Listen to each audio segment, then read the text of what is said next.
Cosa nostra, altro che cosa d'altri.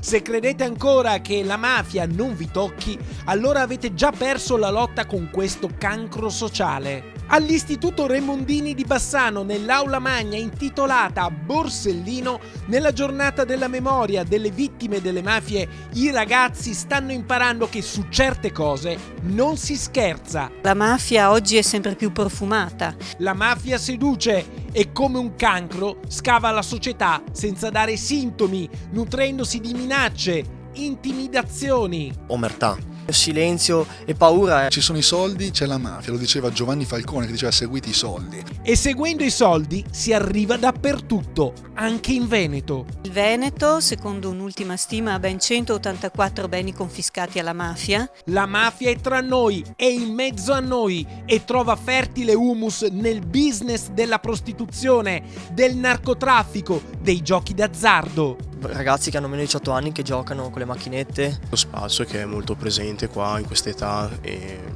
è una realtà che viviamo tutti i giorni. L'antidoto è la cultura della legalità, da praticare ogni santo giorno che Dio manda in terra. Ma la cosa più importante è che questa è una battaglia alla portata di tutti. Ognuno può farlo per conto suo. Ognuno per conto suo, ma tutti insieme. Denunciando si combatte l'illegalità. Perché una cosa oggi ce la insegnano questi ragazzi: per sconfiggere le mafie ci vuole Il loro coraggio. solo così. Riusciremo prima o poi a sconfiggere questo fenomeno.